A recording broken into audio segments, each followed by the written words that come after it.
Welcome to the Hidden Horrors, ancient monsters that refuse to be forgotten.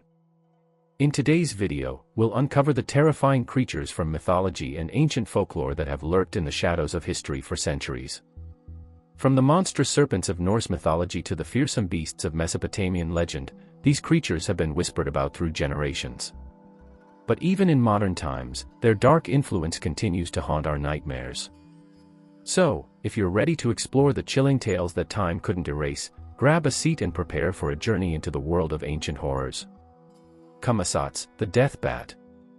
In the ancient annals of Mesoamerican mythology, particularly that of the Quiche Maya, there exists a terrifying deity whose wings spread wide across the shadows of the underworld, Kamisats, the death bat. Associated with night, death, and sacrifice, Kamisats is a being whose story resonates with deep cultural, religious, and symbolic meaning. With the head of a bat and the body of a man, Kamisats straddles the line between predator and god, guardian and executioner. This essay explores the origins, iconography, mythological roles, and enduring legacy of Kamisats, shedding light on a figure both feared and revered by the ancient Maya. Origins and name. The name Kamisats comes from the Quiche language, a Mayan dialect still spoken in parts of modern-day Guatemala. The word breaks down into two parts, Kame, meaning death, and Zats, meaning bat. Combined, Kamisats roughly translates to death bat or snatch bat. The bat, as a nocturnal and cave-dwelling creature, already had strong associations with the underworld, known as Xibalba, and the afterlife in Maya mythology. It is no coincidence that the bat, a harbinger of darkness and mysterious flight, was chosen as the embodiment of death by an ancient culture deeply attuned to the rhythms of nature and spirituality. Kamisats first appears in the Popol Vuh, the sacred narrative of the Quiche Maya that blends myth, history, and cosmology. Written down in the 16th century from oral traditions, the Popol Vuh contains one of the earliest and most vivid descriptions of this deity. Kamisats in the Popol Vuh. One of the most defining tales involving Kamisats takes place in the underworld realm of Xibalba, a dark and dangerous place ruled by malevolent gods. In this narrative, the hero twins, Hunahpu and Xbalanque, descend into Xibalba to defeat the lords of death and avenge the deaths of their father and uncle. As part of their trials, the twins must spend a night in the terrifying House of Bats, or Zatsalaha. In Zatsalaha, the air is thick with the screeches of monstrous bats, and lurking within is Kamisats, described as a giant bat creature with a razor-sharp snout and the power to decapitate. The story reaches a climax when Hunahpu, curious to see if dawn has arrived, peeks out from a blowgun tube where he and his brother were hiding. In a flash, Kamisats swoops down and severs Hunahpu's head, which is then used by the lords of Xibalba in a macabre ballgame. This tale illustrates Kamisats' dual identity as both executioner and trial master. While he is an agent of destruction, he also serves a cosmic function in testing the resolve, intelligence, and adaptability of heroes. Symbolism and representation. Kamisats represents death, sacrifice, transformation, and fear of the unknown. Each of these aspects plays a central role in Mesoamerican belief systems.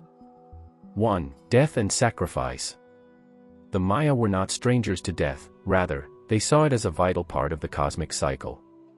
Sacrifice, both human and animal, was considered necessary to appease gods and maintain the balance of life. Kamisats, as a bat deity who beheads, symbolizes ritual death and the shedding of life force for a higher cause. 2. Darkness and the night. As a creature of the night, Kamisats embodies the fear of the unseen. The bat flies in darkness, guided not by sight but by sound, reinforcing the mystical perception of navigating the unknown.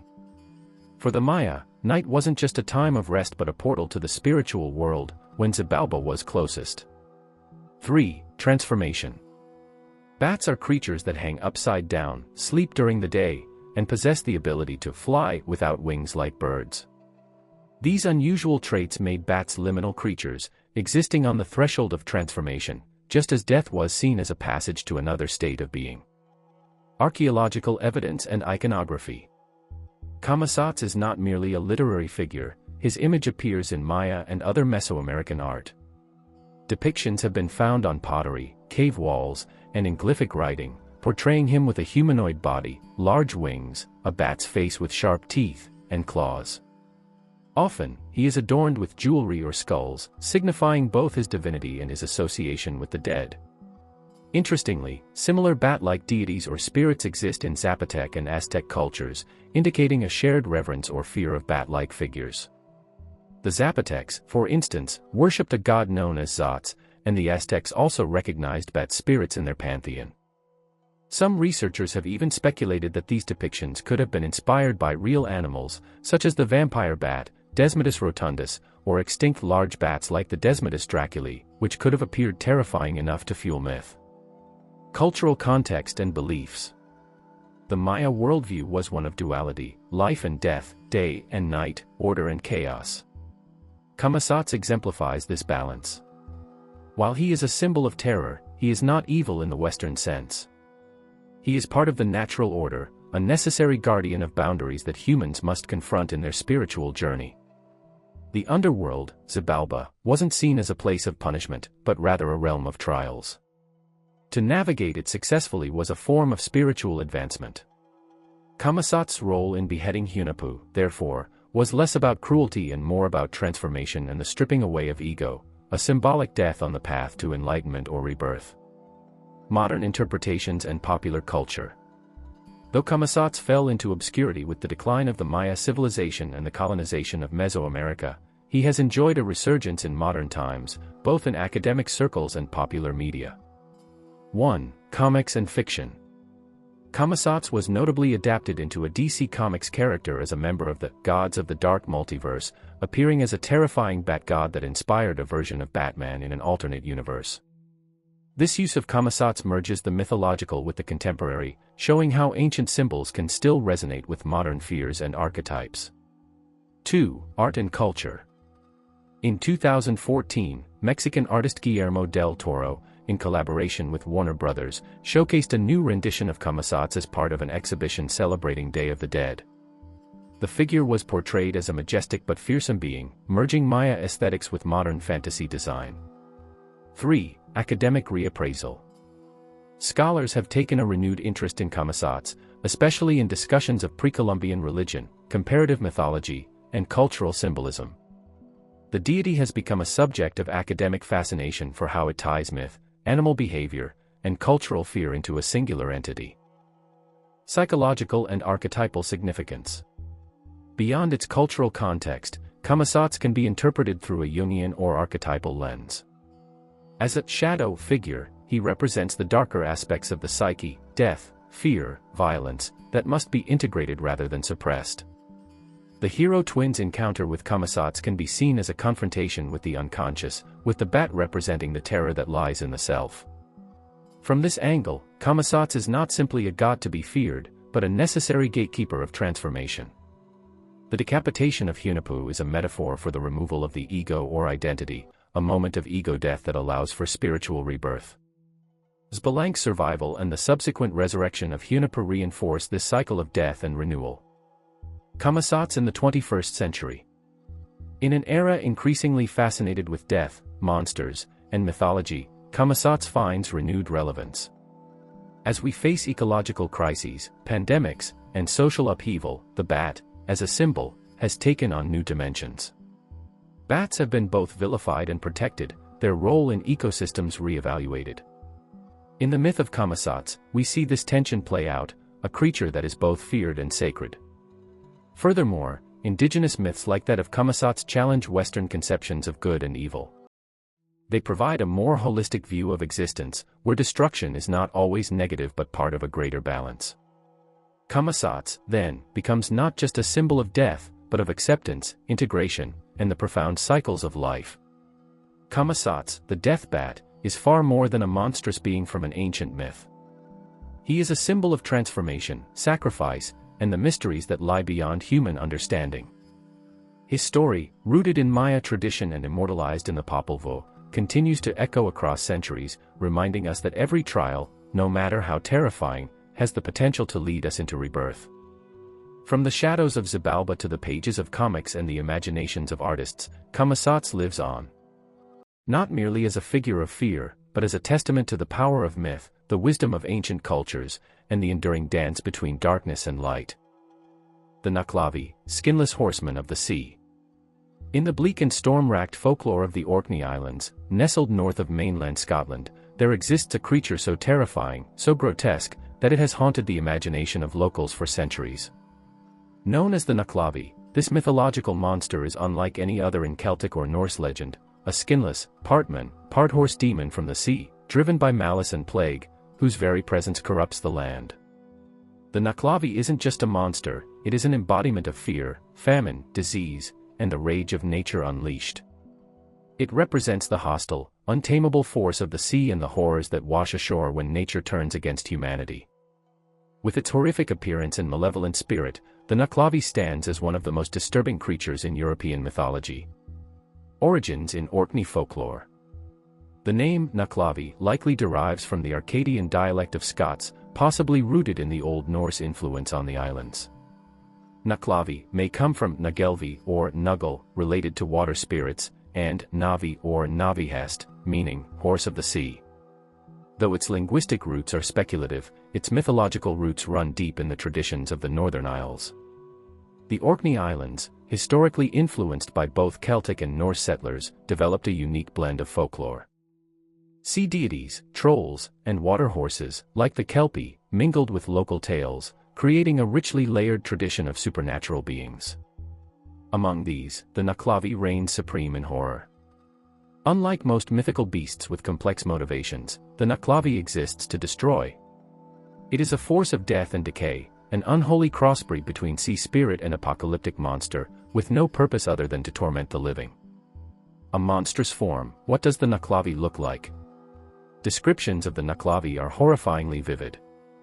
Most notably, it has no skin.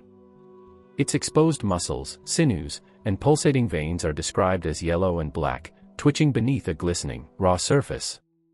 The sight of blood constantly pumping through its naked form was enough to send even the bravest fleeing. But its form is not merely grotesque, it is unnatural. The Nuchlavi is part man, part horse, fused in a way that defies anatomy. The lower half is a massive, skinless horse body, its blackened, rotting hooves scorching the earth it treads.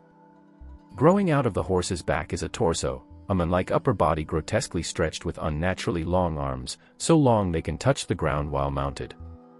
The head of the human portion is even more disturbing, impossibly large, lolling to one side, with a single burning red eye in the center of its forehead. Its breath is toxic, bringing plague to humans and blight to crops. Where the Nuchlavi passes, life withers, fields die, livestock sicken, and freshwater turns foul. One of the few complete descriptions of the beast comes from a 19th-century account by folklorist Walter Traill Dennison, who claimed to have collected stories from local oral traditions. In his version, the monster's single eye, like a burning coal, and its enormous head wobbling on a sinewy neck created an image that was difficult to shake, and impossible to forget. A creature of the sea. The Nuchlavi is a marine creature, spending most of its time in the depths of the ocean. But in the winter months, it rises from the sea and walks on land, bringing pestilence in its wake. The islanders of Orkney believed that the worst droughts, livestock diseases, and failed crops could be blamed on the Nuchlavi's malevolent excursions. Yet it was not an unstoppable force. The creature had one major weakness: freshwater. Like many beings in Scottish and Norse folklore, it could not cross streams or rivers. This vulnerability often appears in myths as a sliver of hope for humanity. If you could reach running water, you might be safe from the Nuchlavi's pursuit. Because of its aquatic nature, the Nuchlavi was closely associated with storms, especially those sudden and fierce tempests that struck coastal villages without warning. Islanders would sometimes blame destructive winds or inexplicable cattle deaths on the passage of the beast. Its link to disease also made it a feared omen during outbreaks of plague or famine. Tales of Terror, the Last Encounter. Perhaps the most famous legend involving the Nuchlavi is the story of Tammuz, a man who was said to have survived a face-to-face encounter with the beast. According to the tale, Tammuz was walking near the coast late one evening when he heard the monstrous sounds of hooves and ragged breathing. Sensing danger, he turned and saw the Nuchlavi galloping toward him. Terrified, Tammuz ran for his life, the demon gaining ground with each second. But just as the creature was about to seize him with its long, grasping arms, Tammuz leapt across a narrow stream. The Nuchlavi, unable to follow, let out a roar of rage and vanished back into the sea. This story became a staple of Orkney folklore, a cautionary tale warning against being out alone at night near the shore. It reinforced both the danger of the Nuchlavi and the importance of freshwater as a boundary between the natural world and the supernatural. A spirit of plague and punishment. While the Nuchlavi's appearance is the stuff of nightmares, its function in folklore is equally terrifying. It is not just a random monster, it serves as a symbol of punishment for human wrongdoing, particularly toward nature. One local belief held that the Nuchlavi brought blight and pestilence in retaliation for people burning seaweed. In Orkney, dried seaweed, or kelp, was used as fertilizer or burnt to produce soda ash. The smoke, it was said, enraged the sea spirits, particularly the Nuchlavi, who saw the act as pollution or desecration of the ocean's gifts. Thus, the monster became a manifestation of nature's vengeance, a grotesque reminder that disrespecting the environment could bring destruction not just through failed crops, but through supernatural reprisal. Folklore meets psychology. What does the Nuchlavi represent? Like many creatures of myth, the Nuchlavi can be understood on symbolic and psychological levels. In this light, the monster becomes more than just a bogeyman, it reflects deep cultural anxieties. Fear of disease and death, the Nuchlavi is associated with pestilence, plague, and famine, all very real threats in pre-modern Orkney. In a world where medical understanding was limited, unexplained deaths and blighted harvests needed a cause. The Nuchlavi offered a horrific, personified embodiment of disease. Fear of the unknown sea, living on an island, Arcadians depended on the sea for survival but also feared it. Storms, drownings, and monsters lurking beneath the surface were constant threats. The Nuchlavi symbolizes this duality, the sea is both a giver and taker of life. Nature's wrath, as mentioned, the Nuchlavi may be interpreted as a force of ecological retribution. Like other mythological beings such as the Wendigo or the Norse Jormungandr, it punishes imbalance, when humans take too much or abuse natural resources. The uncanny and the grotesque, the creature's fused form, man and horse, both skinless, invokes the psychological phenomenon of the uncanny, where something is both familiar and horribly alien. This taps into deep-seated discomfort with bodily corruption, mutation, and the breakdown of natural forms. Comparisons and relatives in mythology. Though unique in many respects, the Nuchlavi shares traits with other mythological beings. The Kelpie, another Scottish water spirit, the Kelpie appears as a horse that drowns humans. But while the Kelpie is sly and shape-shifting, the Nuchlavi is brute force, more of a terror than a trickster. Dullahan, Ireland, a headless horseman of Irish myth, often considered a harbinger of death. Like the Nuchlavi, it rides a supernatural steed and spreads fear. Jormungandr, Norse mythology, the world serpent associated with Ragnarok, often seen as the sea's fury incarnate. While not physically similar, both creatures reflect Norse influence and the destructive power of nature. The pestilence horseman of the apocalypse, in Christian myth, one of the four horsemen brings plague. The Nuchlavi may echo this archetype, particularly with its association with mass death and disease. The Nuchlavi in modern culture. Though not as widely known as dragons or banshees, the Nuchlavi has found its way into modern culture. It has appeared in video games like Final Fantasy and Assassin's Creed Valhalla, and in novels, often as a horror or dark fantasy entity. Its haunting appearance makes it ripe for reimagining in Gothic and mythic narratives. In the era of ecological crisis, the Nuchlavi might even gain new relevance as a metaphor for environmental collapse, an ancient spirit warning against the consequences of our actions. It is not just a monster, it is a prophecy of what happens when nature is defiled. A monster of eternal dread. The Nuchlavi is more than just a terrifying figure in Orkney folklore, it is a complex, symbolic monster born of harsh landscapes, ancient fears, and the eternal tension between humanity and nature. Its grotesque form, its spreading pestilence, and its oceanic rage all point to a creature that embodies the worst of what people feared: death without explanation, suffering without cause, and the punishment of the sea for the sins of the land. Even today, the image of the skinless horseman of the sea is difficult to forget. With blood pulsing visibly through its veins, a massive human torso fused to a monstrous horse body, and a single, burning eye fixed on humanity, the Nuchlavi continues to haunt the border between legend and nightmare. Ammit, the devourer of the dead. In the shadowed chambers of the ancient Egyptian underworld, where gods held court and the fate of souls was weighed with divine precision, there lurked a creature of immense dread and solemn purpose, Ammit, the devourer of the dead. Neither goddess nor demon in the traditional sense, Ammit represented the personification of divine retribution and cosmic justice. She did not seek worship, nor did she possess temples. Her existence served a singular, fearsome role, to devour the souls of the wicked and unworthy. This essay explores Ammit's mythological identity, her symbolic significance in Egyptian cosmology, her role in the weighing of the heart ceremony, and her broader meaning in the moral and religious framework of ancient Egypt. We also examine her enduring impact on popular culture and how she reflects universal human concerns about judgment, justice, and the afterlife. The identity of Ammit.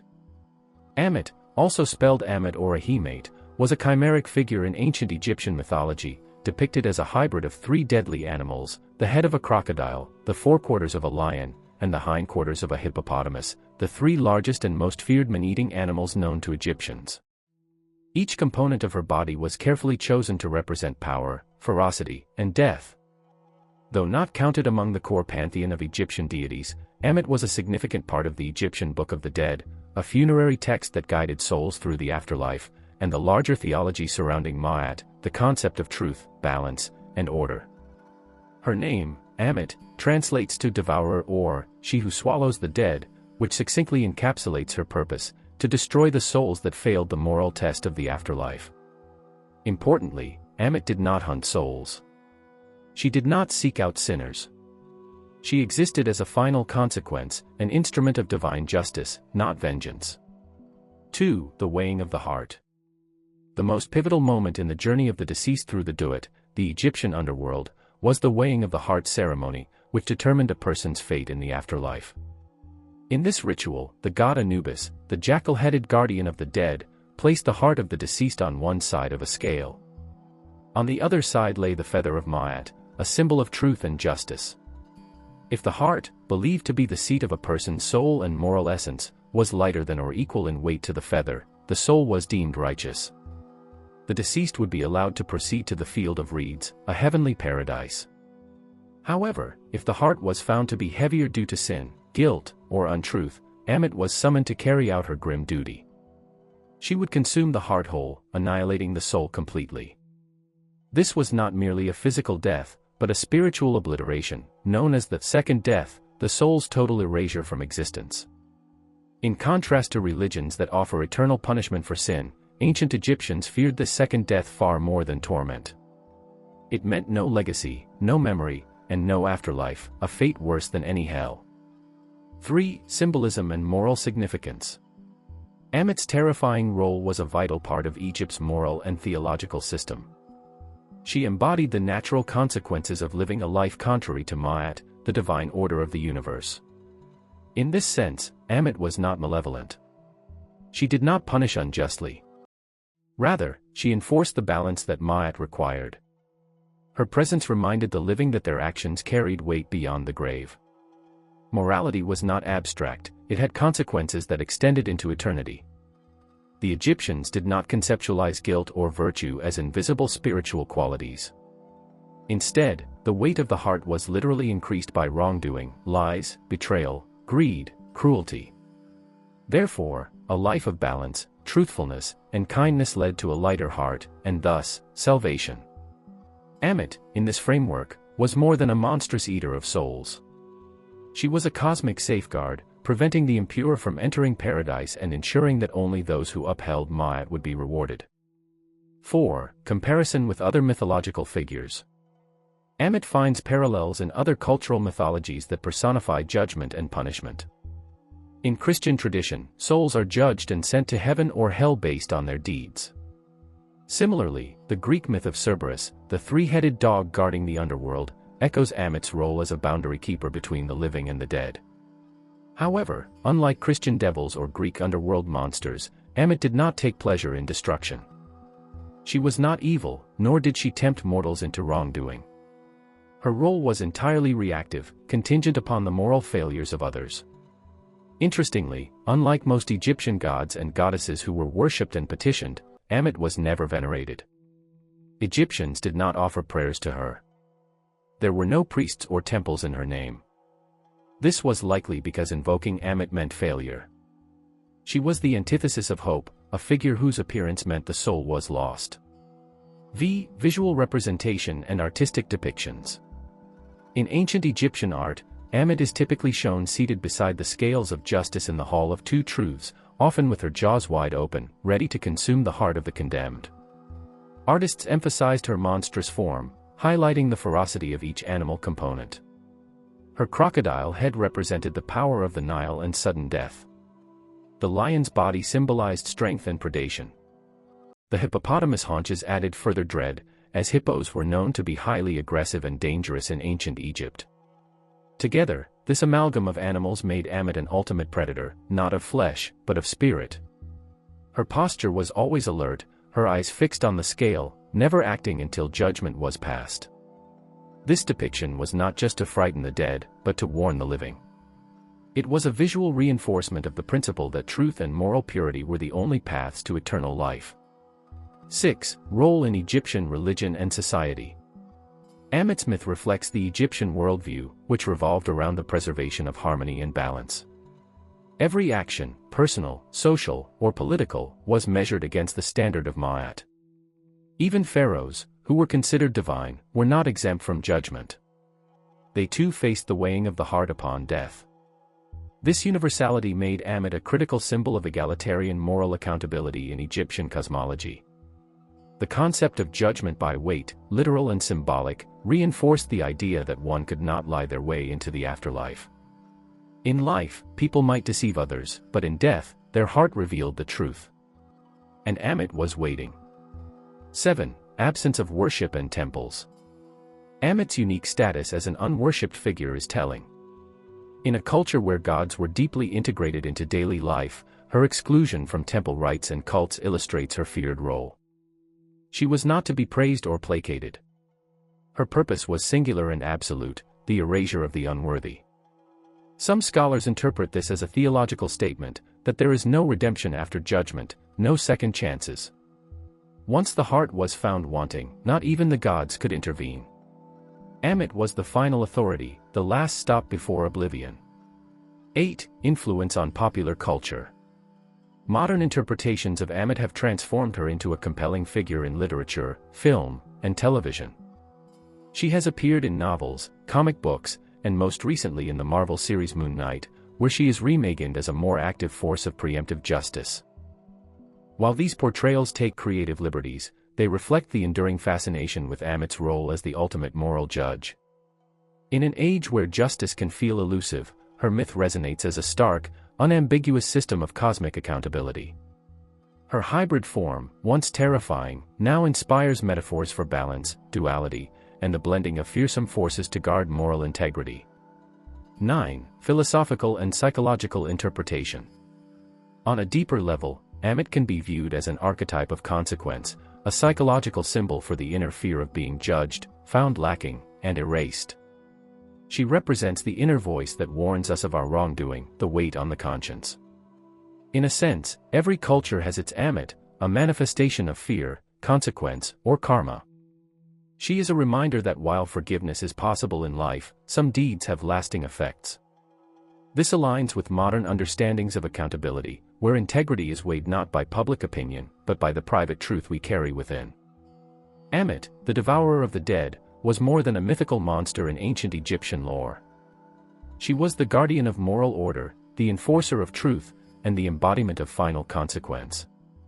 Her fearsome form and implacable role served to reinforce the values of honesty, justice, and accountability in life.